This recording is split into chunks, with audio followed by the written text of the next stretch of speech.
मध्य प्रदेश में मतगणना की तैयारी को लेकर मुख्य निर्वाचन पदाधिकारी अनुपम राजन ने मीडिया से चर्चा की। उन्होंने बताया कि हर विधानसभा की गणना के लिए अलग अलग हॉल बनाए गए हैं।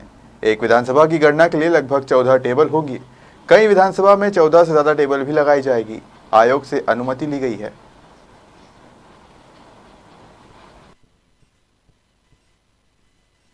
के माध्यम से उस पर कार्रवाई वो जारी है, उसमें कहीं कोई दिक्कत नहीं है।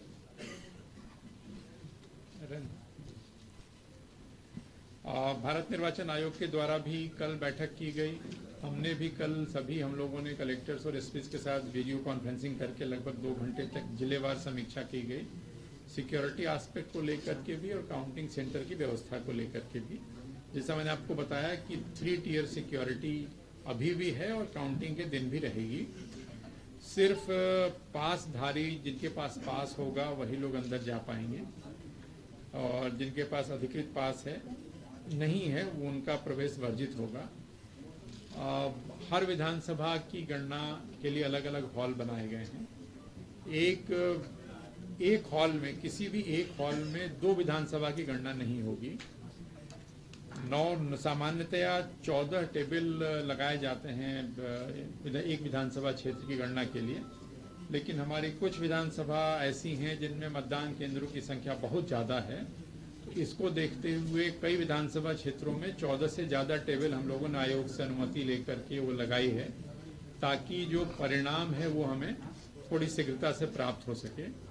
उदाहरण के लिए जैसे सिवनी में लखनादौन है, जहाँ सबसे ज़्यादा मतदान केंद्र हैं, वहाँ पे 407 मतदान केंद्र हैं। तो यदि 14 टेबल सामान्य प्रक्रिया के तहत 14 टेबल से आप काउंटिंग करते हैं तो काफ़ी वक्त लगता है, तो वहाँ हम लोग 21 टेबल लगाएंगे। तो इस तरह से कई सारी विधानसभाएं हैं जहाँ पे 21 टेबल, कहीं पे 18, कहीं 16, कहीं 20 इसके माध्यम से कर रहे हैं।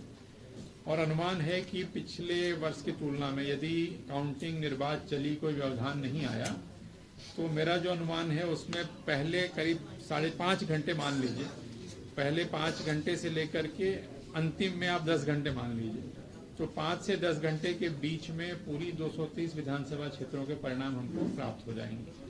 5 घंटे में इसलिए कह रहा हूँ, जैसे सबसे पहले जैसे दतिया में भांडेर है, तो भांडेर में 229 मतदान केंद्र है। 229 मतदान केंद्रों के लिए वहाँ हम 18 टेबल लगा रहे हैं। तो 18 टेबल यदि लगा रहे हैं तो जो काउंटिंग का जो राउंड होता है वो 13 राउंड में वो काउंटिंग खत्म हो जाएगी। तो 13 राउंड में अगर काउंटिंग खत्म होती है तो हमारा अनुमान है कि 4.5 से 5 घंटे में वो क्लियर हो जाएगा। सिमिलरली सेवड़ा, वहाँ 20 टेबल लगा रहे हैं, तो वहाँ भी अनुमान है कि 5 घंटे में हो जाएगा यदि काउंटिंग सीधी चलती रहती है। तो ये प्रयास है कि अधिक टेबल्स की संख्या जहाँ पे स्थान उपलब्ध रहा है और जहाँ पे कैंडिडेट्स ज़्यादा रहे हैं वो भी ध्यान रखा गया। ज़्यादा कैंडिडेट में थोड़ा समय ज़्यादा लगता है मशीन को बार बार ये करने में, तो इसलिए टेबल्स की संख्या भी बढ़ाई गई है कई जगहों पे। मतगणना जो है वो 8 बजे शुरू होगी। आपको पता है, आपकी जानकारी में है, पहले भी हम लोग प्रेस नोट के माध्यम से बता चुके हैं। स्टार्ट करेंगे पोस्टल बैलेट से, जैसा आयोग के निर्देश हैं। आधे घंटे के बाद जो वोटिंग मशीन है उनके माध्यम से गिनती शुरू होती है। पहले ये व्यवस्था होती थी कि यदि पोस्टल बैलेट की गिनती पूरी नहीं हुई है तो ईवीएम की गिनती का आखिरी राउंड रोकते थे और पहले पोस्टल बैलेट खत्म करते थे। अब वर्तमान व्यवस्था ये है कि दोनों गतिविधियां इंडिपेंडेंट हैं।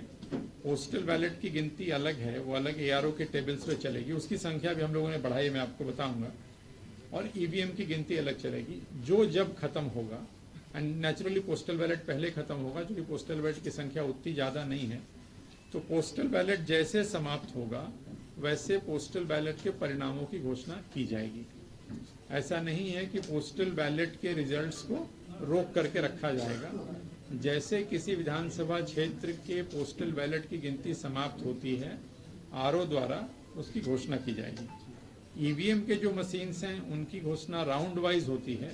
यदि उस विधानसभा क्षेत्र के लिए 14 टेबल है तो जैसे उन 14 टेबल की गिनती पूरी हो जाती है, उसका टोटल वगैरह बन जाता है, तो प्रत्येक राउंड पे उसकी घोषणा होती है और उस राउंड की जो कॉपी बनती है वो जो कैंडिडेट अगर उस हॉल में होते हैं तो कैंडिडेट को दी जाती है, कैंडिडेट नहीं होते हैं तो उनके जो इलेक्शन एजेंट हैं उनको दी जाती है।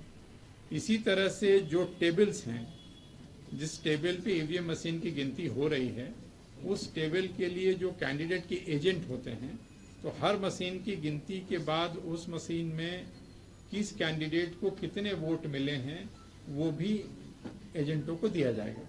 उसकी फोटोकॉपी कराएंगे और एजेंट्स को दी जाएगी कि किसी मशीन में ए कैंडिडेट को कितना मिला, बी को कितना मिला, सी को कितना मिला।